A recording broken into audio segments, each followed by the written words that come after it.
अस्सलामुअलैकुम। प्रोग्राम खबर और तजिया में खुशामदीद। मैं सना कहवान प्रोग्राम में मुजम्मिल सौरवर्दी साहब मुल्तान स्टूडियो से ज्वाइन करेंगे। Thank you so much.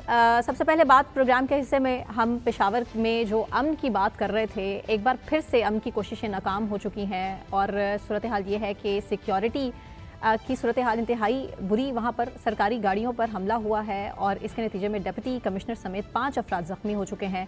और जो काफ़िले एक बार फिर से हमें सुनने को आ रहा था कि जी सूरत हाल बेहतर हो गई है, काफ़िले दोबारा से जो है रवा दवा है अपनी मंजिलों की तरफ, वो फिर से रोक लिए गए हैं और जो गाड़ियाँ हैं, जो लोग सफ़र करने वाले हैं, एक बार फिर से अपने घरों में महसूर होकर रह गए। मुजम्मिल साहब, सूरत हाल तो बदलती नज़र नहीं आ रही। हाँ, लेकिन जो आपने मशवरा दिया था पिछले प्रोग्राम्स में अलामा राजा नासिर अब्बास साहब को, आज उस मशवरे पर उन्होंने अमल किया है। आपको याद होगा कि वो क्या था? जी बिल्कुल। देखें, आज जो लोअर कुरम के जो इलाका बिगन है वहाँ पर जो सरकारी गाड़ियों के काफिले पर फायरिंग हुई है। अब ये बिगन जो इलाका है, यहाँ का जो लीडर था या मशरान था या जिसने अमन मुआहदे पे दस्तखत करने थे, हाजी करीम, जिसका ताल्लुक भी बिगन गांव से है। और आप ये देखें कि आज डिप्टी कमिश्नर कुरम पे बिगन गांव में ही फायरिंग हुई है इस सरकारी काफिले में। तो हाजी करीम ने अभी तक इस अमन मुआहदे पर दस्तखत नहीं किए थे और ये कहा जा रहा है कि वो अभी तक वो ड्यू था कि वो हाजी करीम साहब इस अमन मुआहदे पर दस्तखत करेंगे जिनका ताल्लुक बिगन गाँव से है, लेकिन उन्होंने इस अमन मुआहदे पर दस्तखत नहीं किए थे। जो 2 दस्तखत रह गए थे उनमें हाजी करीम के दस्तखत भी शामिल थे। अब हाजी करीम ने ये दस्तखत क्यों नहीं किए, इस हवाले से काफ़ी इतलात हैं, मुतज़ाद इतलात हैं, लेकिन एक राय ये है कि उनके ऊपर टीटीपी का या कालादम तंजीमों का या खारजियों का या दहशत गर्दों का प्रेशर था कि आपने इस अमन मुआहदे पर दस्तखत नहीं करना। लेकिन दूसरी तरफ वो प्रेशर तो सब पर था, एक पर तो नहीं था। 45 लोगों ने दस्तखत किए तो उन सब पर उनका प्रेशर नहीं था, सिर्फ हाजी करीम पर ही था। तो इसका मतलब है यहाँ तो हाजी करीम के इन तंजीमों के साथ और इन दहशतगर्दों के साथ ज़्यादा करीबी ताल्लुकात हैं और बाकी लोगों ने पाकिस्तान के अमन के लिए, कुरम के अमन के लिए उस अमन मुआहदे पर दस्तखत किए और बिगन के हाजी करीम ने इस अमन मुआहदे पर दस्तखत नहीं किए। और आज बिगन में ही हमला हुआ है और जो दहशतगर्दों ने जिम्मेदारी कबूल की है, काजम हाजी करीम और काजम खारजी वगैरह ने, ये बिगन से हैं और काजिम का और हाजी करीम का बहुत गहरा ताल्लुक बताया जाता है। तो मेरे ख्याल में कहीं ना कहीं सूबाई हुकूमत को या लॉ इन्फोर्सिंग इदारों को ये पता था कि बिगन गांव से अभी अमन मुआहदे पर दस्तखत नहीं हुए और आप काफिला बिगन से गुजार रहे हैं, तो फिर थ्रेट तो होगा क्योंकि वो अमन मुआहदे का हिस्सा नहीं है। तो मेरे ख्याल में कहीं ना कहीं ये सिक्योरिटी लैप्स है। देखिए, आपने कहा कि हम हाई सिक्योरिटी में, जिसको डिप्टी कमिश्नर लीड कर रहे हैं, उसमें काफिला लेकर जाएंगे और इस काफिले में क्या था? सब्जियां थीं, फल थे, तेल था जिससे घर में पकाने वाला, दवाइयाँ थीं और तो कुछ भी नहीं था। आप ये देखें कि दहशतगर्द उस इलाके में खाने पीने की अशिया भी नहीं पहुंचने देना चाहते और अद्वियात भी नहीं पहुंचने देना चाहते और मेरे ख्याल में ये बहुत बड़ी नाकामी है। अब मैं इसको सूबाई हुकूमत की नाकामी कहूँ, कानून नाफिज करने वाले इदारों की नाकामी कहूँ, हसास इदारों की नाकामी कहूँ या फौज की नाकामी कहूँ, लेकिन ओवरऑल ये एक बहुत बड़ी नाकामी है कि इतने 1-1.5 माह बाद हमने एक अमन मुआहदा किया, फिर 85 दिन बाद सड़कें खोली, उन सड़कों पर जो पहला काफिला चला उसके ऊपर ही हमला हो गया। तो ये बड़ी पैथेटिक सूरत हाल इलाके की बताता है और बताता है कि रिट ऑफ द गवर्नमेंट बहुत कमज़ोर हो गई है। और आप देखें, डीसी साहब को 4 गोलियां लगी हैं और उनको लिफ्ट की, पहले सीएमएच लेके गए हैं, फिर वहाँ से अब पेशावर हेली पे लिफ्ट किया गया है और जो सरकारी लोगों को गोलियां लगी हैं उन्हें भी लिफ्ट किया गया है। बहरहाल ये एक बहुत बड़ा फेलियर है, मैं इसको कोई इतनी पॉजिटिव शक्ल नहीं कहता और मेरे ख्याल में केपी के वज़ीर आला को अब तमाम सियासी लड़ाइयाँ छोड़ देनी चाहिए। उनको सबसे पहले लोगों की जान और माल के तहफ़्फ़ुज़ के लिए वफाकी हुकूमत और फ़ौज के साथ बैठकर एक लाएहमल बनाना चाहिए कि उस इलाके को दहशतगर्दों से पाक कैसे किया जाएगा, अमन कैसे लाया जाएगा। और ये जो आपने पहले तकरीरें की थी केपी असम्बली में कि हमें अज़्म इस्तेहकाम ऑपरेशन नहीं चाहिए, हम अपने अमन अमान खुद कायम करेंगे, बात कर लेंगे। आपको नज़र आ गया है कि आप हम खुद बात कर लेंगे अफ़गानिस्तान से, और आप उसके बाद अफ़गानियों से मिलने भी चले गए, और आप कुरम की सूरत हाल देख लें कि आप 85 दिन में कुरम को सेटल नहीं कर सके, तो मेरे ख्याल में कहीं ना कहीं आप ये देखें ना, कल एपेक्स कमेटी के जब मीटिंग हुई जिसमें आर्मी चीफ और सब लोग मौजूद थे, टेक्निकली तो गंडापुर को उस मीटिंग में मौजूद होना चाहिए था। उन्हें उस वहाँ बैठकर सबको रिक्वेस्ट करनी चाहिए थी कि देखें मेरे सूबे की हालत बहुत ख़राब है, आप लोग मेरी मदद करें। वो सफाइयाँ दे रहे हैं कि मैं मोहसिन नकवी को मिला, मेरे से मुझे नहीं मिलना चाहिए था, फ़ोटो नहीं जारी करनी चाहिए थी। भाई आप फेडरल गवर्नमेंट की मदद के बगैर वहाँ कैसे अमन कायम कर लेंगे? और आपको जब फेडरल गवर्नमेंट की, लॉ इन्फोर्सिंग इदारों की और फ़ौज की मदद चाहिए तो आप उनसे लड़के उनसे मदद कैसे ले लेंगे? एक तरफ आप केपी असेंबली में उनके खिलाफ करारदादें पास करेंगे और दूसरी तरफ उनको फिर कहेंगे कि आके कुरम में अमन भी करें। पहले आप उन्हें मैंडेट तो देंगे ना, पहले आप उन्हें ये इख्तियार तो देंगे ना कि वो अमन कायम करें। तो मेरे ख्याल में तो आज बहुत बुरी सूरत हाल है। लेकिन मुज़म्मिल साहब, बयानबाजी का सिलसिला चल रहा है। अभी भी बैरिस्टर सैफ कह रहे हैं इसी कॉन्फिडेंस के साथ कि क्लियरेंस का अमल जारी है, गाड़ियों का जो काफिला है जल्द दोबारा से पारा चिनार रवाना हो जाएगा, आमदोरफ्त मामूल के मुताबिक आ जाएगी, हालात मामूल के मुताबिक आ जाएंगे, जो कि हमें लग रहा है कि आने वाले कई दिनों तक एक मसला बना रहेगा। दर्द सर तो है केपी हुकूमत के लिए, लेकिन फिर भी वो होश के नाखून नहीं ले रहे। वजह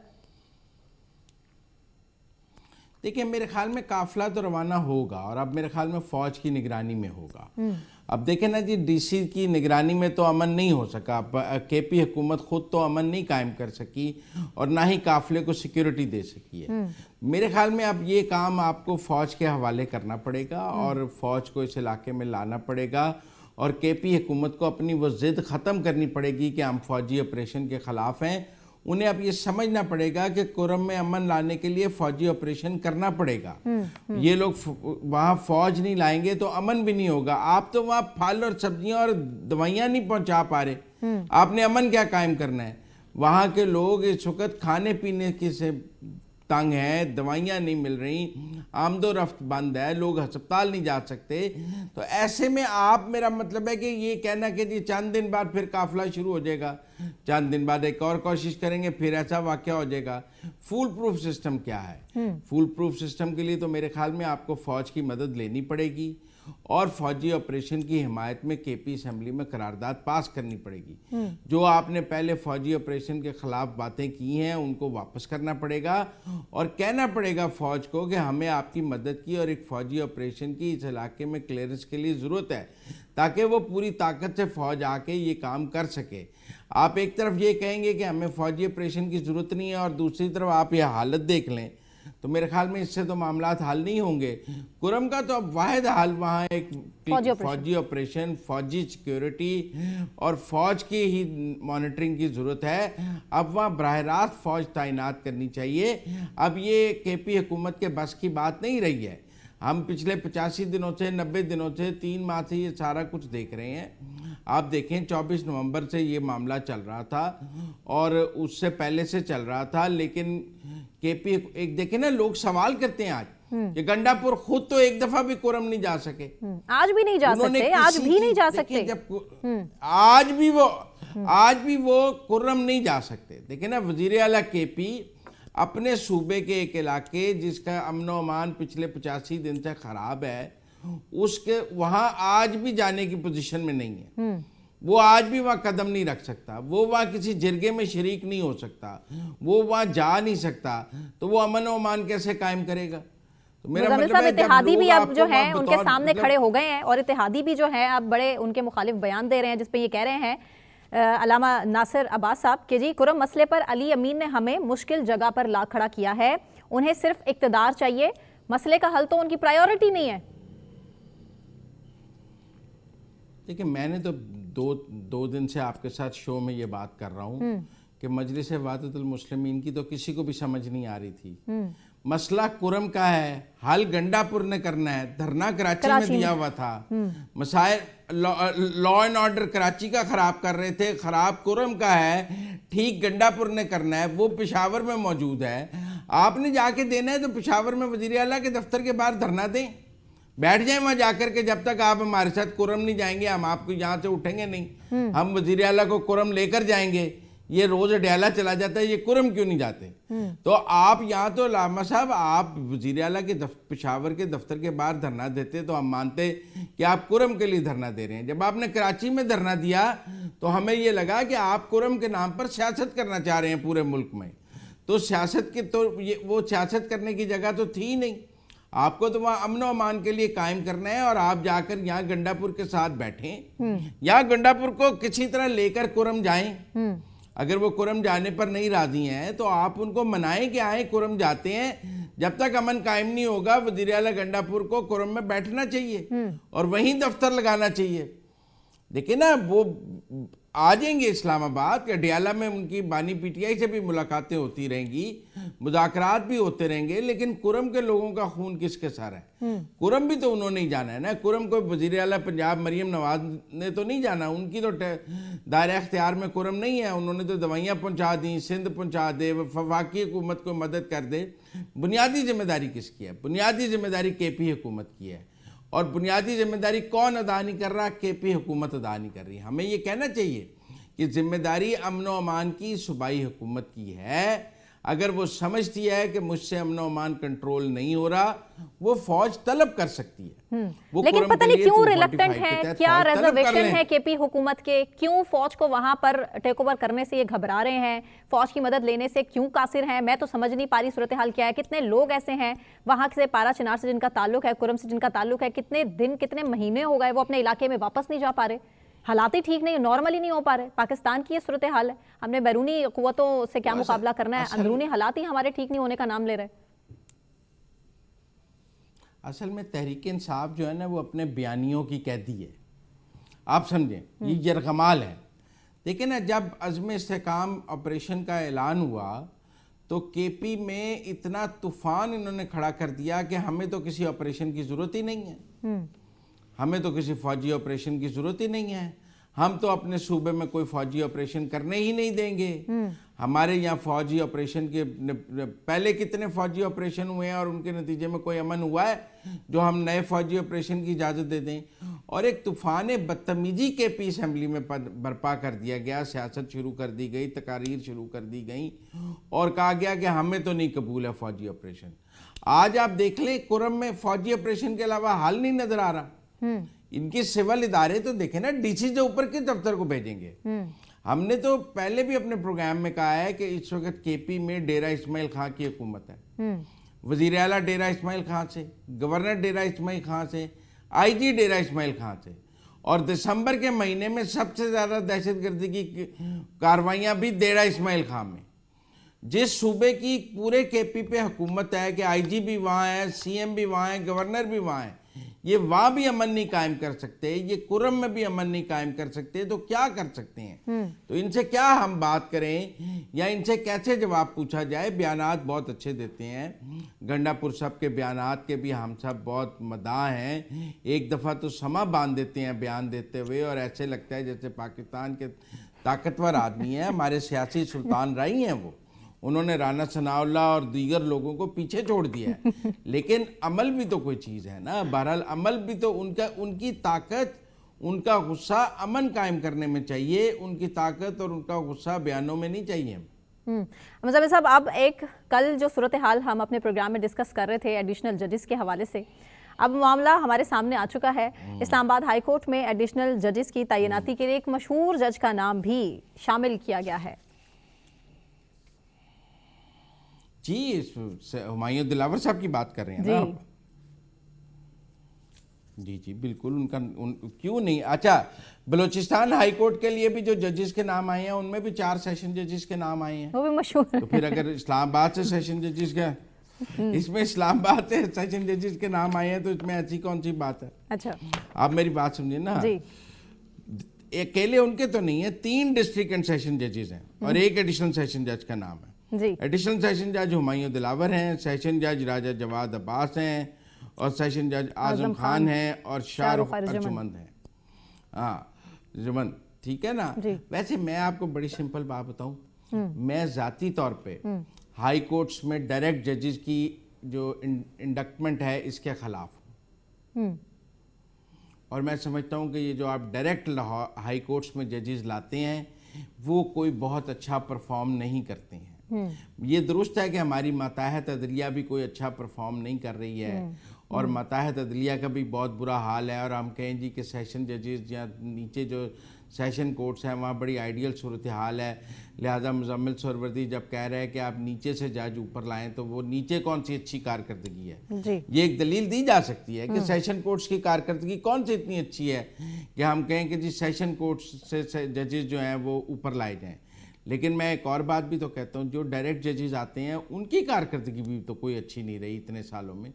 वो निज़ाम भी तो कोई इतना नहीं चला, बल्कि उन्हें तो जुडिशरी में आकर 1 साल तो प्रोबेशन पे सीखने में लग जाता है कि हम कहते हैं जी उन्हें एडहॉक लगाया जाए, वो 1 साल सीख रहे हैं, इंटरनी जजेस हो जाते हैं हाई कोर्ट्स के। तो हमने जो ये सिखाने का अमल हाई कोर्ट्स में शुरू किया हुआ है कि एडहॉक पीरियड का 1 साल का, वो ख़त्म हो जाएगा अगर आप सेशन जजेस को ज़्यादा तादाद में लाएंगे, क्योंकि उन्हें बहरहाल कोर्ट प्रोसीजिंग का, फैसला लिखने का, मुकदमे के ट्रायल का, नीचे वालों का ज़्यादा इल्म होगा। और मेरी तो ये राय है कि हमें सेशन कोर्ट से ज़्यादा लोग हाई कोर्ट्स में लाने चाहिए और डायरेक्ट जो इंडक्टमेंट है वो कम से कम करनी चाहिए। लेकिन बहरहाल 4 सीटें हैं इस्लामाबाद हाई कोर्ट की, और उनके लिए 19 नाम जो हैं वो जुडिशल कमीशन के पास आ गए हैं, और एक नाम 4 सीटों के लिए 19 नाम आए हैं। अच्छा कंपटीशन है, हर सीट के लिए 4 से 5 नाम अवेलेबल हैं और कोई शॉर्टेज नहीं है। जुडिशल कमीशन के पास एक बिल्कुल चॉइस होगी कि वो 19 में से कौन से 4 को रखता है। और अब मैं ये आपकी ये जो नाम तजवीज़ हुए हैं, इन सब ने तो जज नहीं बन जाना, 4 ने बनना है, 15 ड्रॉप हो जाएंगे। हाँ जी, लिस्ट सामने आ चुकी है। किसी के नाम आने का ये मतलब किसी। अच्छा मुजम्मिल साहब, आपने जजेस की परफॉर्मेंस की बात भी की है, जजेस पर जो दबाव रहता है उनके फैसलों से लेकर, वो भी आपको नहीं लगता कि कहीं ना कहीं परफॉर्मेंस को अफेक्ट करता है उनकी?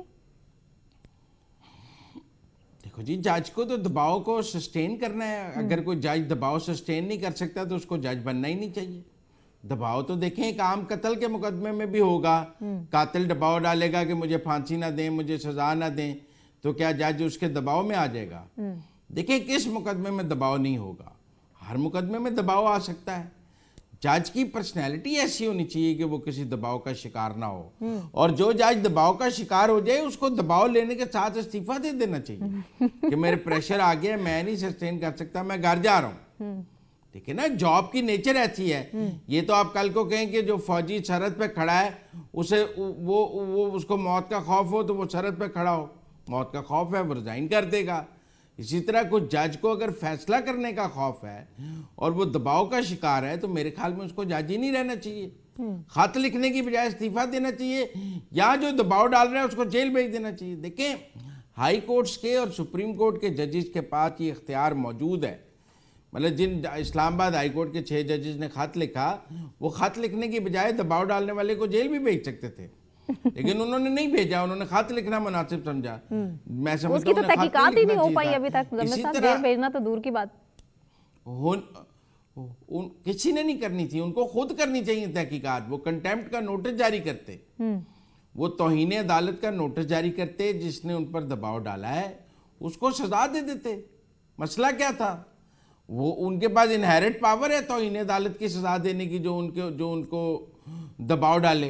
इसके लिए उन्हें आइन ने उन्हें खत लिखने की इजाज़त नहीं दी, तौहीन अदालत की कार्रवाई के तहत सजा देने की इजाज़त दी है। कहीं आइन में नहीं लिखा कि जजेस खत लिखेंगे, आइन में लिखा है कि जब जजेस के ऊपर दबाव आएगा, कोई जज के काम में मुदाखलत करेगा तो जज तौहीन अदालत में उसे सजा दे देगा। वो सजा दे देते जो तो आइन और कानून के मुताबिक था। कहाँ लिखा है कि वो खत लिखेंगे और सियासी बयानिए बनाएंगे? मैं समझता हूँ खत लिखना ही उनका जायज़ नहीं था, उन्हें तो कंटेम्प्ट में सजा देनी चाहिए थी। लेकिन बहरहाल लाहौर अब जो 17 को जुडिशल कमीशन का इजलास है उसमें अभी सिर्फ इस्लामाबाद और बलूचिस्तान के जजेस को ज़ेर गौर आ रही है। अभी लाहौर, सिंध और केपी के जजेस की बारी नहीं है। अभी सिर्फ 17 जनवरी को इस्लामाबाद में के 4 जजेस के लिए, और मेरे ख्याल में इस्लामाबाद के जब 4 जजेस लगेंगे तो इस्लामाबाद में बैलेंस ऑफ पावर बहुत बदल जाएगा। इस वक्त जो वहाँ 6 जजेस की हेजमनी हम देखते हैं वो टूट जाएगी, और नए 4 जज आने से वहाँ एक बैलेंस जो है वो हमें नज़र आएगा। इस वक्त हमें वहाँ एक 6 जजेस का हम ख्याल होना, एक सोच का हामिल होना, एक तरफ एक साइड पे होना, वो हमें नज़र आता है। तो मेरे ख्याल में उसमें भी बैलेंस आ जाएगा इन चार जजेस के आने से, और हमें वहाँ पे एक जो है बिल्कुल डाइवर्स व्यू भी नज़र आएगा इस्लामाबाद हाई कोर्ट में। और बलूचिस्तान हाई कोर्ट के जजेस के लिए भी नाम सामने आ गए हैं, 3 एडिशनल जजेस के लिए 11 नाम आए हैं वहाँ पर, और इनमें जो है 4 सेशन जजेस के नाम हैं। अच्छी बात है। 3 जजेस के लिए सेशन जजेस में जाम मोहम्मद गौहर और पाजीर अहमद बलोच, अल्लादाद रोशन और मोहम्मद दाऊद खान के नाम शामिल हैं। मेरे ख्याल में ये सेशन जजेस को ऊपर लाने उनके नाम तजवीज़ होना अच्छी बात है, और मेरी तो जुडिशल कमीशन से दरख्वास्त होगी कि 50-50 करें, कम से कम 50-50 रेशो होनी चाहिए। 50% सेशन जजेस में से लें, 50% डायरेक्ट ले लें। मैं तो समझता हूँ, और एक दौर में ये रेशो ऐसी रही भी ताकि मामले को ट्रांसपेरेंट रखा जाए, आपको सेशन और एतराज ना उठे किसी किस्म का। नहीं, ट्रांसपेरेंट नहीं रखा।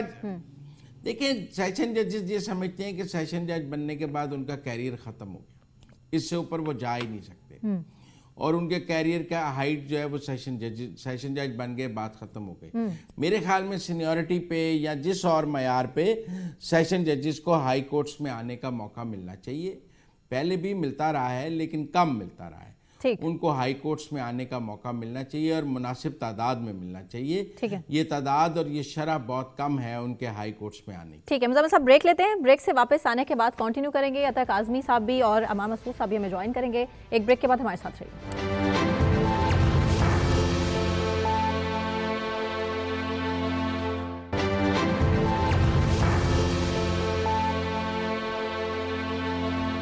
वेलकम बैक नाज़रीन। बात बुशरा बीबी की, जिनकी अपनी पार्टी के अंदर अच्छी खासी मुखालफत है, और बात अब सियासत तक नहीं रह गई, बल्कि बुशरा बीबी की जो मुदाखलत है वो लीगल टीम पर भी है, या यूँ कह लीजिए कि लीगल टीम पर भी उन्होंने नज़र रखना शुरू कर दिया। और यही वजह है कि वकला और इंसाफ लॉयर्स फोरम की जो टीम्स हैं उनको तब्दील किया गया है बाकायदा तौर पर। इस पर बात भी कर लेते हैं। अतर काज़मी साहब सीनियर तज्ज़ियाकार हमारे साथ मौजूद हैं। अतर, सिर्फ ये बता दीजिए कि बुशरा बीबी सियासत में इन्वॉल्व हैं या नहीं, क्योंकि उनकी तरफ से बस यही स्टेटमेंट जारी की जाती है, या तहरीक इंसाफ के दीगर रहनुमाओं से बात की जाए तो वो भी ये कहते हैं कि खान साहब ने बाकायदा तौर पे उनको मना किया हुआ है कि सियासत से दूर हैं, लेकिन अहम फैसले तो बुशरा बीबी ही ले रही हैं। देखें, अब मुझे नहीं पता कि आम फैसले बुशरा बीबी ले रही हैं या नहीं ले रही, लेकिन ऑब्वियसली जब उनके शोहर जेल में हैं और जिस किस्म के हालात से उनकी जमात गुजर रही है, तो कहीं ना कहीं उनकी कुछ ना कुछ तो बीच में होगी, यकीनन उनकी से होगी, वो कोई बात करती होंगी, क्योंकि वो खुद भी 9 माह जेल काट के आ रही हैं। तो ये कहना कि एक ऐसा शख्स जो जेल के अंदर है, उसकी जो फैमिली है उसका किसी किस्म की किसी भी हरकत से या किसी भी चीज से कोई ताल्लुक नहीं होगा, ये हो नहीं सकता। माजी में भी हमने देखा है कि जब सियासी रहनुमाओं के ऊपर मुश्किल वक्त आता है, सम टाइम करीबी साथी छोड़ के चले जाते हैं, तो खानदान के लोग ही आपको आगे पीछे खड़े नजर आते हैं, चाहे वो कुलसूम नवाज साहिबा हो, बेगम नुसरत भुट्टो साहिबा हो। तो मुझे कोई ऐसी अनहोनी चीज नजर नहीं आ रही जो बुशरा बीबी कर रही। हाँ, लेकिन जितना ज्यादा बुशरा बीबी के ऊपर तवज्जो दी जा रही है वो मेरे लिए एक सरप्राइज है, क्योंकि माजी में तो इसकी मिसालें दी जाती थी और तारीफें की जाती थी कुलसूम नवाज साहिबा की और नुसरत भुट्टो साहिबा की, लेकिन अभी for some reason Bushra Bibi का नाम भी लोगों को हजम नहीं होता। तो लेकिन वो मौरूसी सियासत के खिलाफ बातें नहीं करती थी ना सियासी जमातें, वो मौरूसी सियासत के खिलाफ नहीं थे। खान साहब तो है ना, खान साहब तो वैसे ही मना करते जी। मारूसी सियासत और जेल में तो कोई मारूसियत नहीं होती ना। जेल में तो जब देखें एक शख्स जेल में है और उसके करीबी फैमिली मेंबर हैं, करीबी अजीज हैं, वो खुद भी जेल काट के आए, तो कहीं ना कहीं उनका तो होगा। अब ये मुजम्मिल साहब खुदा ना खास्ता हमारे भाई हैं, कल इनको अगली हुकूमत आके पकड़ ले तो हमारी भाभी जो है वो आके कोई टीवी पे बयान दें तो हम कहेंगे भाभी ने सहाफत शुरू कर दी है। तो यार भाभी ने ये ऐसा तो नहीं है ना, ऐसा तो नहीं होता। देखिए जो करीबी मेंबर होते हैं वो आके अब करते हैं, उनकी से भी होती है।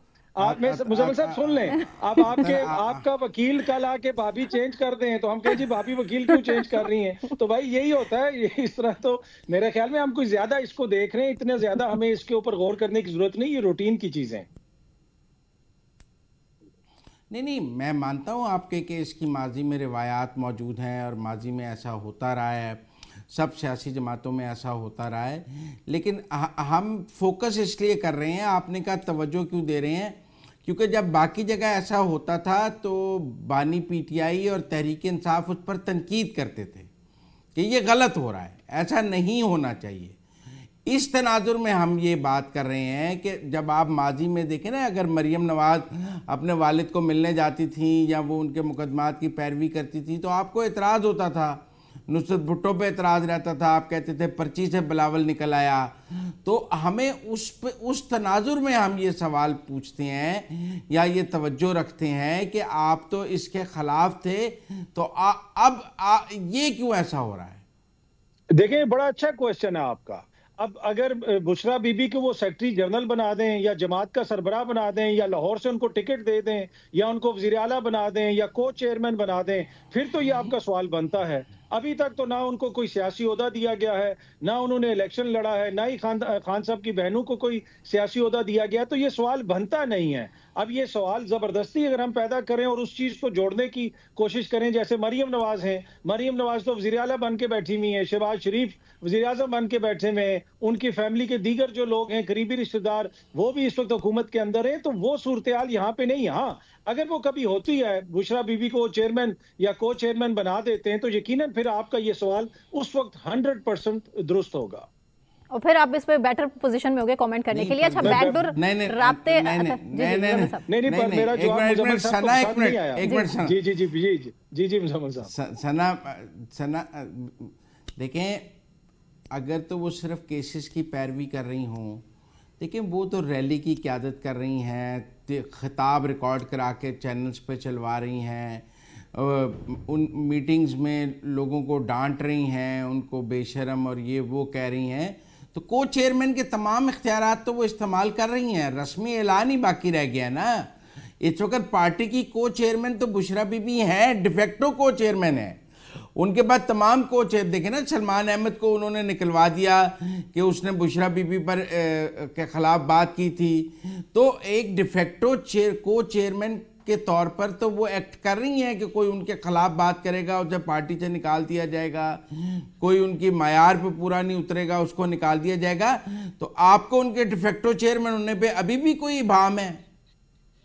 जी, मुझे बिल्कुल इबाम है, इसलिए कि आपको पता है कि जो जमात की पॉलिटिकल कमेटी हो जाए या उनकी कोर कमेटी हो जाए या मुज़ाकराती कमेटी हो जाए, कहीं पे भी हमें उस तरह तो बुशरा बीबी नजर नहीं आ रही। लेकिन इस वक्त जो उनका किरदार थोड़ा सा इन्हांस हमें नजर आ रहा है, उसकी बुनियादी वजह वही है कि इमरान खान साहब 1.5 साल से जेल के अंदर हैं। 9 महीने बुशरा बीबी ने जेल काटी, ना उनका क़यादत से उस तरह राब्ता हो सकता है, बुशरा बीबी से उनकी मुलाकात होती है कभी कभी। तो ऐसे हालात में उनका किरदार एक आम हाउस वाइफ के मुकाबले में ऑब्वियसली थोड़ा सा ज्यादा है, जहां पे वो सियासी डिस्कशन भी करती होंगी, लीगल टीम के हवाले से मुशावरत भी करती होंगी। लेकिन ये कहना कि उन्होंने पाकिस्तान की सियासत को टेक ओवर कर लिया और तहरीक इंसाफ की सियासत को टेक ओवर कर लिया, मैं उससे एग्री नहीं करता। लेकिन आप इससे अंदाजा लगा लें कि इसमें इशू क्या है, इतना बड़ा इशू क्या है हुकूमत को कि वो हर वक्त इस चीज के ऊपर बहस करते रहते हैं कि जी बुशरा बीबी क्या कर रही हैं। बुशरा बीबी के हस्बैंड को आपने 1.5 साल से बंद किया हुआ है, तो फिर भी आपसे चीजें संभल नहीं रही। तो अब ये बुशरा बीबी वाला बयानिया, रोज दिल को खुश करने के लिए नई स्टोरी,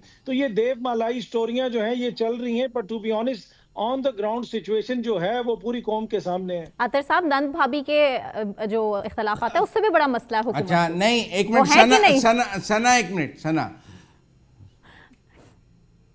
जी वो है काज़मी साहब जी, ये मतलब ये आप जो वो क्वेश्चन कर रहे हैं कि जी नंद भाभी की अब लड़ाई, अब किस घर में क्या लड़ाई होती है, मैं उसके ऊपर क्या तजिया करूं। आप मिसाल, मुझे तो लग रहा है कि वो जो है वो शादी ऑनलाइन एक प्रोग्राम होता था, उसमें रिश्तों वाली आंटी आती थी वो जनाब। अब घरों की चुगलियां अगर हमने करनी है तो वो घरों की चुगलियां तो मैं नहीं कर सकता। हाँ, अगर कोई तजिया करना है वो मैं जरूर दे सकता हूँ। अब चुगलियां करने के लिए तो इस वक्त मैं क्या घरों में क्या हो रहा है मैं क्या कहूँ। अच्छा, अब सना को ना खवातीन की सियासत में बहुत दिलचस्पी है ना, इसलिए वो आपसे ऐसे सवाल कर रही है। नहीं, बात कर रही हूं, आप ये बता दें कि नहीं, अब आप अतर साहब ये बता दें कि आज इरफान सिद्दीकी साहब ने भी कहा है कि 12-13 दिन हो गए हैं मुज़ाकरात शुरू हुए, तहरीक इंसाफ 12-13 दिन में अपना चार्टर ऑफ डिमांड ही पेश नहीं कर सकी। मेरा मतलब है बच्चे को चार्टर ऑफ डिमांड का पता है, एक कागज़ पर लिखकर हुकूमत को देना है, क्यों नहीं दे रहे बाकायदा चार्टर ऑफ डिमांड? इसमें रुकावट क्या है, यही समझा दें हमें। छोड़ दें बुशरा बीबी को, अलीमा को, फजूल बात है, हम नहीं करना चाहते आपसे वो बातें। ये बता दें चार्टर ऑफ डिमांड क्यों नहीं पेश हो रहा? देखिए, चार्टर ऑफ 2 डिमांड्स तो उन्होंने दी हुई है। अब हुकूमत की ख्वाहिश है कि वो एक कागज के ऊपर लिख कर दे देना। आप ये इरफान सिद्दीकी साहब कोई एसडीओ तो है नहीं है कि बखिदमत जनाब एसडीओ साहब जो है मेरे घर की लाइन कट गई है तो लिहाजा मीटर दोबारा लगाएं। ये एक सियासी वहां पे मीटिंग हो रही है। अब इनकी ख्वाहिश ये है कि इनको एक लिख के दिया जाए इस तरह, और वो फिर हर चैनल पे बैठ के मुजम्मिल साहब के साथ वो दिखाएं पूरी कौम को, देखें जी ये एनआरओ मांग रहे हैं। लेकिन हो सकता है कि आगे जाके शायद कोई चीज वो लिख के भी दे दें। लेकिन फिलहाल तो 2 डिमांड्स हैं, और अगर हुकूमत की भी कोई डिमांड है तो वो भी हुकूमत भी बता दे कि जी उनकी क्या डिमांड है, वो क्या चाहते हैं तरीके इंसाफ के साथ। इसलिए कि जब जी जी जी पूछे। जब वो देखिए वो कहते हैं जब मुज़ाकरात पहले दिन शुरू हुए थे तो ये बात तय हुई थी कि तहरीक इंसाफ अपना चार्टर ऑफ डिमांड लिख कर देगी, जिसके लिए उन्होंने फिर 10 दिन का वक्त भी मांगा था कि हम 10 दिन बाद लिख कर दे देंगे, और 2 जनवरी का वक्त लिया था उन्होंने। अब 2 जनवरी को भी उन्होंने चार्टर ऑफ डिमांड लिख कर नहीं दिया। मेरा मतलब है कि आपको भी मेरा ख्याल में चार्टर ऑफ डिमांड ज़बानी याद है, इतना तो आपको 2 का पढ़ा नहीं याद जितना पीटीआई का चार्टर ऑफ डिमांड याद है। तो ये आप उन्हें कहें कि लिख कर दे दें, इसमें मुसीबत क्या है, ताकि हुकूमत उसका लिख कर जवाब दे देगी। अगर उनका लिखी हुई चीज़ इनके पास होगी तो उनकी लिखी हुई चीज़ इनके पास होगी। ये कहेंगे कि उनके हमारी चार्टर ऑफ डिमांड का उन्होंने ये जवाब दिया है, बात कौम के सामने आ जाएगी, कोई खुफिया तो रहेगी नहीं। देखिए उनकी डिमांड्स तो सामने हैं, जो वो सामने कह रहे हैं। अगर वो लिख के नहीं दे रहे तो हुकूमत कुछ ठीक है, अगर हुकूमत समझती है कि कोई ऐसी चीज़ है जिसके ऊपर हम आगे नहीं चल सकते तो हुकूमत मुज़ाकरात ख़त्म कर दे। हुकूमत तो मुज़ाकरात कर रही है, हुकूमत ने तो उनको तस्लीम कर लिया।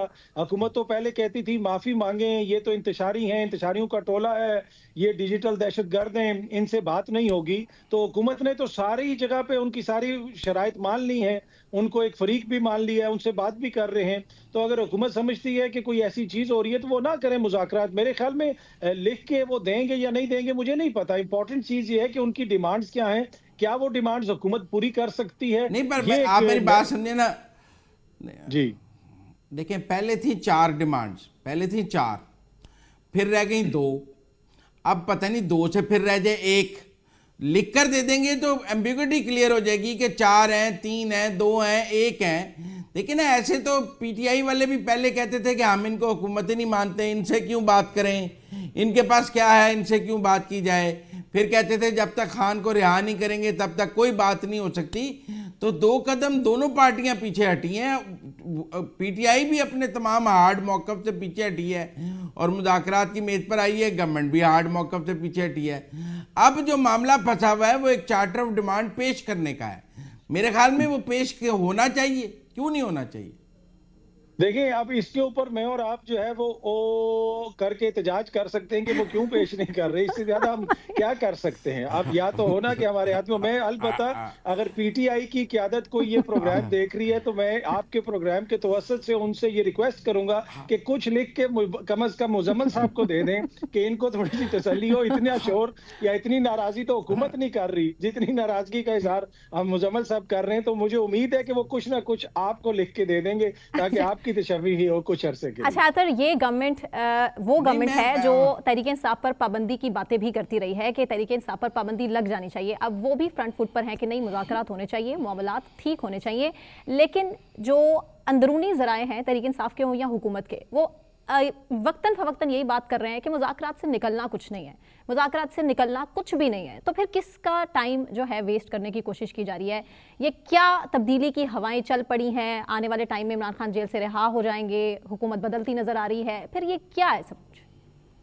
देखिए एक तो जो लोग ये तासुर दे रहे हैं ना कि इमरान खान साहब के लिए सब कुछ आसान हो गया है और दूसरी तरफ उनके मामला सेटल हो गए हैं, ऐसी बात नहीं है। दूसरी तरफ अभी भी मरियम नवाज फेवरेट हैं और उस तरफ कोई ऐसी तब्दीली हमें नजर नहीं आ रही कि जहां पे कोई ये समझे कि जी हुकूमत के लिए बिल्कुल खतरा हो गया और हुकूमत का चल चलाओ शुरू हो गया और खान साहब की वापसी होगी। नहीं, हाँ कुछ अगर तब्दील हुआ है तो वो आलमी मंजरनामा तब्दील हुआ है। बाहर से जिस किस्म की आवाजें आ रही हैं उसके ऊपर यकीनन हुकूमत को तहफ़्फ़ुज़ात है और हो सकता है कि अभी उतना प्रेशर ना आ रहा हो, लेकिन जो हुकूमतें होती हैं वो चीज़ों को प्रीएम्प्ट करती हैं और इसी वजह से वो चाहते हैं कि थोड़ा सा जो सियासी पारा है वो नीचे आए। और खान साहब के भी कुछ जो करीबी दोस्त हैं वो भी उनको इस तरह के मशवरे दे रहे हैं कि जनाब कुछ हमें भी कंसेशंस लेनी चाहिए, अपने वर्कर्स की रिहाई की बात करनी चाहिए। तो ये मुझे कॉमन ग्राउंड राउंड नजर आ रहा है, लेकिन मुझे मैं आपसे एग्री करता हूं, इन मुज़ाकरात के नतीजे में कोई हतमी डील होती हुई नजर नहीं आ रही। ये नहीं हो सकता कि अचानक हमें पता चलेगा जी मुज़ाकरात हुए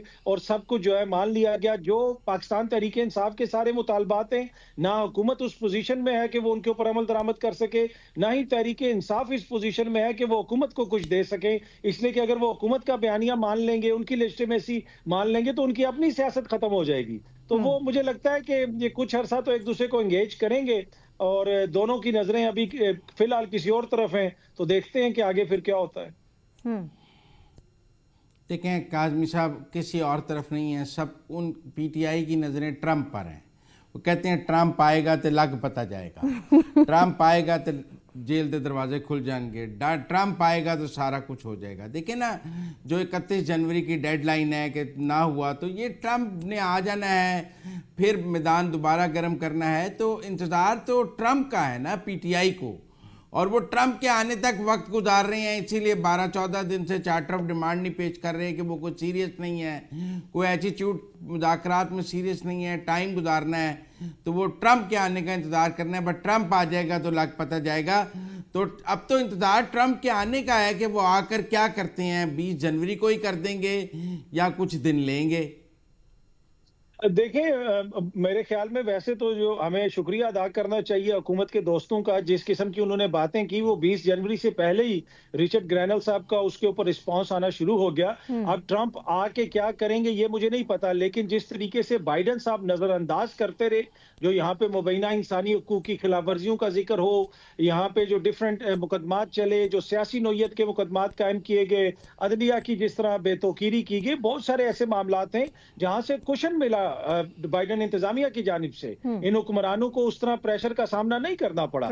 लेकिन फिर आप देख रहे हैं कि अब हालात तब्दील हो रहे हैं, और सिर्फ ये ट्रंप की बात नहीं है। आप वेस्टर्न कैपिटल्स देख लें, उनकी नजरें अमेरिका की तरफ होती हैं। जब अमेरिका में पॉलिसी शिफ्ट होती है, वो आपको हर तरफ नजर आती है। इसी वजह से आप बरतानिया, यूरोपीय यूनियन और दीगर ममालिक से भी आप आवाजें सुन रहे हैं। तो जो पहले वाले मामलात थे, अब उस तरह तो कतन मामलात नहीं चलेंगे। बाकी ट्रंप कितना प्रेशर डालते हैं वो तो देखना पड़ेगा, अभी आने वाले दिनों में ये चीजें वाज़ेह होंगी। बहुत शुक्रिया अतर, आपका बहुत शुक्रिया। मुज़म्मिल साहब ब्रेक लेते हैं, ब्रेक से वापस आने के बाद कंटिन्यू करेंगे, हमारे साथ रहिए।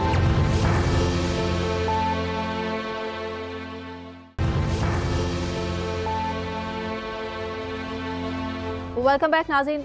सूरत हाल ये है कि विफाकी काबीना में तोसी की खबरें इस टाइम गर्दिश कर रही हैं, और अब देखना ये होगा कि कौन कौन वजीर बन रहा है या बन सकता है। इस पर बात करेंगे। सीनियर तज्जियाकार अमार मसूद साहब हमारे साथ हैं। अमार साहब, thank you so much. Muzammil साहब, ओवर टू यू। अमार कह रहे हैं कि बस 2-4 दिनों में वफाकी काबीना में तोसी हो रही है, कौन कौन वजीर बन रहा है? यार मेरे ख्याल में जो अभी तक तो ज्यादातर ऐसे लोगों की बारी आई जो बहुत ज्यादा पॉलिटिकली एक्टिव नहीं थे। अब कुछ ऐसे लोगों की बारी आएगी जो ज्यादा अवाम में मकबूलियत रखते हैं, तो मेरे ख्याल में उसमें से ही चंद नाम आएंगे। लेकिन हमने एक बड़ा अजीब सा ट्रेंड देखा है कि कुछ लोग जो नवाज शरीफ साहब के बहुत करीब थे, उनको मुशीर भी बनाया जा सकता था, जैसे साद रफीक हैं, जैसे खुर्रम दस्तगीर खान हैं, जैसे जावेद लतीफ हैं, जो उस बयानिए को लेके चले जो नवाज शरीफ का बयानिया था, वोट को इज्जत दो। उसके बाद वो लोग कहीं पीछे चले गए। मुझे यूं लगता है कि दूसरी खेप में एक तो उन लोगों को मौका दिया जाएगा, दूसरा पीपल्स पार्टी की जानिब से बड़ी अजीब सी आवाजें उठना शुरू हो गई हैं। इब्तदा में तो जाहिर है उन्होंने कहा हम सिर्फ आईनी ओहदे लेंगे, लेकिन अब आईनी ओहदों से ज्यादा शायद आगे बात पहुंच रही है। हो सकता है कि मुस्तकबिल में आने वाले दिनों में हम पीपल्स पार्टी के कुछ गुजरा भी अहम वजारतों पर बराजमान देखें। मतलब आपको लग रहा है पीपल्स पार्टी काबीना में वापस आ रही है? मेरी जितनी लोगों से गुफ्तगू होती है वो तो एक तरह से अपनी मैनेजमेंट से बहुत ज्यादा खुश नहीं है, अपनी क़यादत से बहुत ज्यादा खुश नहीं है, क्योंकि उन्हें एक तरह का कलक ये है कि वो हुकूमत में हैं भी और हुकूमत में नहीं है। जाहिर है जब आप हुकूमत में होते हैं, वजारतें मिलती हैं आपको, आप अपने वर्कर्स के, वोटर्स के काम करते हैं, तो वो इख्तियार उनके पास कोई नहीं है पीपल्स पार्टी के लोगों के पास, और हुकूमत का वो इंटीग्रल पार्ट भी है। तो कुछ लोगों को इस बात पर तासुफ भी है। तो मेरे ख्याल में वो लोग जो पीपल्स पार्टी का वोट लेकर जीते हुए हैं, प्रेशर उनकी तरफ से है। और दूसरी तरफ हमने कुछ बिलावल भुट्टो की जानिब से भी ऐसी आवाजें सुनी जैसे इख्तलाफ और अनाद की बातें हो रही हैं। हालांकि ये मैं और आप बहुत अच्छी तरह जानते हैं कि चाहे वो मौलाना फजलुर रहमान हो, चाहे वो बिलावल भुट्टो हो, चाहे वो नवाज शरीफ शहबाज शरीफ हो, इस इत्तेहाद में रखना नहीं पड़ेगा, क्योंकि इन तीनों को पता है कि रखना पड़ेगा तो फिर नुकसान तीनों का होगा। तो पंजाब में तो वजारतें नहीं मिलेंगी ना, तो फिर मसला तो पंजाब का है। नहीं, पंजाब में फ्रैंकली स्पीकिंग मरीम नवाज कोई जगह किसी भी और जमात को, चाहे वो पीपल्स पार्टी हो चाहे तहरीक इंसाफ हो, उसको जगह देने की जरूरत नहीं समझती। उनके ख्याल में पंजाब मुस्लिम लीग नून की राजधानी है। हालांकि वोटर्स ने कुछ और पैगाम दिया था, लेकिन उसके बावजूद एक रिवाइव पीडीएम की हुकूमत के बाद जो तहस नहस हुआ, उसके बाद मरीम नवाज ने रिवाइव करने की चीजों को बहुत ज्यादा कोशिश की। चीजें बेहतर भी हो रही हैं। मरीम नवाज का एक पर्सोना, एक कैरेक्टर क्रिएट हो रहा है, उसका इम्पैक्ट है।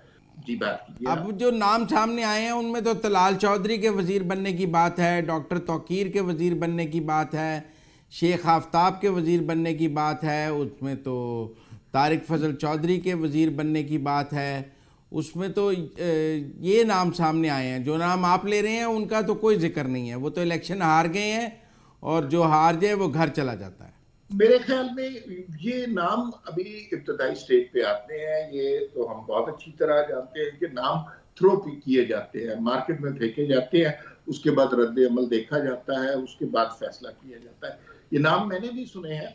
तलाल के बारे में मुझे कुछ इत्तला है कि तलाल बहुत मसरूफ होने वाले हैं। क्या मसरूफियत मिलती है इसके बारे में मुझे हतमी तौर पे यकीन नहीं है। चंद दिन पहले बात हुई थी, लेकिन कुछ लोग इसमें से जो आप नाम ले रहे हैं वो नहीं होंगे, ये शायद आपके लिए खबर हो। वो उनके नाम सिर्फ मार्केट में थ्रो किए जा रहे हैं और जो सीनियर लोग हैं उनको कहीं ना कहीं मेरी इत्तला के मुताबिक मौका दिया जाएगा। आप सीनियर किसको कह रहे हैं? जो इलेक्शन हार गए हैं वो सीनियर हैं, जो जीत गए हैं वो जूनियर हैं? नहीं, मैं ये कह रहा हूँ जो मुस्लिम लीग के सीनियर लोग थे उनको किसी ना किसी तरह एडजस्ट करने की कोशिश की जाएगी, जिसमें 3 नाम मैंने आपको बताए हैं। और वो मेरे ख्याल में मेरी साद रफीक साहब से बात हुई है, वो तो बिल्कुल दिलचस्पी नहीं रखते। आई नो, लेकिन उनको बनाया जाने की कोशिशें भी की जा रही हैं। ये बात शायद उन्होंने नहीं आपको बताई होगी, लेकिन उनको मनाने की, उनको पार्ट ऑफ द टीम बनाने की कोशिश की जा रही है। वो आज नहीं मान रहे तो हो सकता है कल मान भी जाए ना। क्या हो सकता है जिस तरह की वो स्टेटमेंट्स आजकल दे रहे हैं, अवाम में मकबूलियत का एक ग्राफ जो है ख्वाजा साहब का ऊपर जा रहा है, और वैसे आपने जिसकी बात भी की है। नहीं, देखिए इन लोगों का इम्पैक्ट है। मैं आपको छोटी सी मिसाल देता हूँ। खुर्रम दस्तगीर साहब ने हमारे बड़े अच्छे दोस्त हैं, मुझे वी न्यूज पे इंटरव्यू दिया। उस इंटरव्यू में, और खुर्रम दस्तगीर गुजरावाला से ताल्लुक है जहां पर नवाज शरीफ ने फेमस जनरल बाजवा की तकरीर की, मुस्लिम लीग नून का गढ़ था, सारी नशिस्तें मुस्लिम लीग नून को मिलती थी। खुर्रम दस्तगीर ने मुझे वी न्यूज पे इंटरव्यू देते हुए कहा 1 साल हो गया है नवाज शरीफ से वो मिलने की कोशिश कर रहे हैं और नवाज शरीफ से मुलाकात नहीं हो रही। इस खबर को सारे मीडिया ने कैरी किया। उसका नतीजा ये निकला कि चंद दिनों के बाद नवाज शरीफ शहबाज शरीफ के साथ खुर्रम दस्तगीर की तस्वीर आ गई। तो ख्वाजा साद रफीक भी एक मकबूल आदमी है, जावेद लतीफ भी एक मकबूल आदमी है। आप इन्हें पसे पुश्त रखकर ज्यादा देर हुकूमत एंजॉय नहीं कर सकते। इन लोगों का विजन है, विजडम है, मेहनत है, तो इनको कहीं ना कहीं कौमी धारे में, हुकूमत के धारे में लाना पड़ेगा। अगर मैं आपकी बात मान लूं अम्मार, तो फिर इनको सेनेट के टिकट दे देते आप। सेनेट के टिकट क्यों नहीं दिया आपने? तलाल को दिया, आप जावेद लतीफ, साद रफीक और खुर्रम दस्तगीर को भी दे देते। बात गलतियां ऐसी होती हैं, बात कह ऐसी होती हैं कि जिन्हें हाथों से लगाया जाता है और दांतों से खोलना पड़ता है। गलतियां इसी जमात से हुई हैं, इन लोगों को जिन्होंने इस जमात के लिए, अब ख्वाजा साद रफीक, खुर्रम दस्तगीर को देखेंगे, कोई एक नस्ल से थोड़ी मुस्लिम लीगी है, ये नस्लों से मुस्लिम लीगी है और हुकूमतों में हिस्सा रहे हैं। आप इन्हें इग्नोर करके अचानक एक नया सेटअप नहीं लेके आ सकते। ख्वाजा साद रफीक अभी तक बिल्कुल खामोश है। उन्होंने खुर्रम दस्तगीर की तरह ये बात भी नहीं की कि मुझे नवाज शरीफ मिलने नहीं मिल रहे, लेकिन सूरत हाल तो हम सबको पता है। अच्छा, सेनेट में इन सब लोगों को एडजस्ट करना चाहिए था, नहीं किया, बहुत बड़ी गलती। और मैं तवक्को कर रहा हूँ, और जो मुझे इर्द गिर्द से खबरें मिल रही हैं कि अब वजारतों में किसी बहाने से मुशीर बना के, मुशीर खास बनाकर या कुछ ही और हवाले से इनके नाम लिए जाएंगे। इनके तजुर्बे, सियासी इल्म से, सियासी तजुर्बे से फायदा हमारे ये काउंटर प्रोडक्टिव हो जाएगा, क्योंकि जो लोग जीते हुए हैं वो कहेंगे कि कौमी असेंबली में वोट तो हमारे से आप वजीर आजम बने हैं और मुशीर हारने वालों को बना रहे हैं, तो उनके वोटों से जाकर बन जाएं। देखें जो कौमी असेंबली के मेंबर हैं उनको आप ये तो कॉन्फ्लिक्ट वाकई उनको नजरअंदाज करके इनको बनाएंगे तो फिर इख्तलाफ होगा। अच्छा मुजम्मिल, इसका ना बड़ा दिलचस्प जवाब। आपको इस इंतखाबात में नताइज बड़े अजीब से आए हैं। वो शख्स जिसने 3 दिन पहले मुस्लिम लीग नून में शमूलियत हासिल की है वो जीत गया है। जो 70-80 साल से जिसका खानदान मुस्लिम लीग के साथ खिदमत कर रहा है, जो नवाज शरीफ के साथ खड़ा है, जो मुश्किल वक्त में उनके साथ है, वो सारे बड़े नाम हार गए हैं या अलग हो गए हैं, जिसमें शाहिद खान अब्बासी का नाम भी हमें लेना चाहिए। ये बड़े लायक फायक ज़हीन लोग हैं। तो जो जीते हैं उनकी पार्टी के लिए शायद इतनी खिदमत नहीं है, या उनका सियासी इल्म और सियासी तजुर्बा इतना नहीं है जितना इन लोगों का है। Let's see. हमार पार्टी मुजम्मिल, एक मिनट, मुझे देखिए, हतमी इस वक्त जो काबीना में इजाफा होना है, होता है नहीं होता, तलाल चौधरी होते हैं, खुरम दस्तगीर खान होते हैं, हतमी तौर पर ना आपको पता है ना मुझे पता है। हम दोनों इस वक्त गेस्टिमेशन कर रहे हैं। मेरी गेस्टिमेशन का रुख, दबाव, झुकाव इस तरफ ज्यादा है कि इन लोगों को अगर मौका मिलने की कोई आवाज सुनाई दे रही है तो इन लोगों को मौका जरूर देना चाहिए। नहीं, पर मैं ये समझता हूं कि अब ये कोई ज़रूरी तो नहीं कि हर दफ़ा ही नहीं मौका दिया जाएगा, नए लोगों को भी मौका दिया जा सकता है। ऐसे तो जो वज़ीर ख़जाना औरंगज़ेब हैं, आप कहेंगे वो भी चंद दिन पहले ही मुस्लिम लीग नून में आए, फिर थोड़ी देर बाद आप और लोगों के नाम लेंगे। पार्टी में इक़्तिदार ऐसे ही होता है, जो जीतता है वही बनता है, जो हारता है वो तो नहीं बन सकता। देखिए ना भाई, काबीना इस वक्त ना और तरह की काबीना है। आपके ख्याल में फिर अब बात ज्यादा खुल जाएगी, फिर पता नहीं चल सकती है कि नहीं चल सकती। अब मोहसिन नकवी साहब शहबाज शरीफ की या नवाज शरीफ की काबीना का हिस्सा तो नहीं हो सकते ना, लेकिन वो है। औरंगजेब साहब किसकी फरमाइश पर? बड़ी बात कर दिया आपने अमार साहब, ये तो हमने बड़ी बात करके खुलासा कर दिया बात का। नहीं, मैं अमार इसका जवाब देता हूँ आपको। मुझे सवाल तो मुकम्मल करने जवाब बाद में देना भाई, मुझे सवाल तो मुकम्मल। तो ये कैबिनेट जो है ना, ये और तरह की कैबिनेट है। इसमें बहुत सारे नए तजुर्बात किए जा रहे हैं। ठीक है, नए लोगों को मौका देना चाहिए, इसमें कोई हर्ज नहीं है, लेकिन इसका ये मतलब है कि क्या तमाम पुराने लोगों को मतरूक समझ के खते गलत की तरह मिटा देना चाहिए? ये कोई अच्छी पॉलिसी नहीं है। मुस्लिम लीग, ये काबीना मुस्लिम लीग नून की काबीना नजर आनी चाहिए। मुस्तकबिल में इलेक्शन मुस्लिम लीग नून ने जीतना है, मोहसिन नकवी एंड कंपनी ने नहीं जीतना। इस बात को समझना चाहिए ना भाई। देखिए मेरी बात सुने, एक शराकत इक़्तिदार है। ऐसे तो MQM के पास भी वजारतें हैं, और ऐसे तो IPP के पास भी वजारतें हैं। एक शराकत इक़्तिदार है, इस्टेब्लिशमेंट के साथ भी शराकत इक़्तिदार है, उनके लोग भी हुकूमत में शामिल हैं। कि एक मखलूत हुकूमत में ऐसे ही होता है। अब आप कहें कि जी हम किसी को कुछ देने को तैयार नहीं हैं, फिर आप कहें जी ये मुस्लिम लीग नून की काबीना नहीं है, क्यों एहसन इकबाल मुस्लिम लीग नून से नहीं, ख्वाजा आसिफ मुस्लिम लीग नून से नहीं, मतलब राना सनाउल्लाह मुस्लिम लीग नून से नहीं, ये कौन सी बार की किसी पार्टी से आए हुए हैं, या इनका मुस्लिम लीग नून से ताल्लुक नहीं है? सब बड़े लोग जो इलेक्शन जीते हैं वो मुस्लिम लीग नून की काबीना का हिस्सा है। क्या कर रहे हैं? राना सनाउल्लाह तो इलेक्शन जीते जी, ऐसा ही है। लेकिन राना सनाउल्लाह पंजाब के सदर थे, अकोमोडेट हो गए ना, एडवाइजर बना लिया उन्हें। अब सबको तो नहीं बनाया जा सकता। ये बस इस नुक्ते पे बात खत्म करते हैं। यही बात मैं आपको समझाने की कोशिश कर। बिल्कुल ठीक। बहुत शुक्रिया हमारे साहब, बहुत शुक्रिया हमारे मसूद। मुजम्मिल साहब, आप इस पर कुछ कहना चाहेंगे? मुझे नहीं लगता कि जो नाम अमार मसूद साहब ने लिए हैं उनको कोई वफाकी काबीना में, और फुल वज़ीरों के तौर पे तो वो आ भी नहीं सकते। वो तो एडवाइज़र आएंगे, मुशीर आएंगे। तो अब जो नाम लिए हैं वो अब मुशीर बनते अच्छा भी नहीं लगते। लोग राना सनाउल्लाह साहब के बारे में भी ये कहते हैं कि उनका लेवल एडवाइज़र बनने का नहीं था, उन्हें एडवाइज़र बन के उन्होंने कोई अपने सियासी कद में इजाफा नहीं किया है। तो लिहाजा मुझे नहीं लगता कि ख्वाजा साद रफ़ीक को एडवाइज़र बनने के मूड में होंगे या कुछ होगा।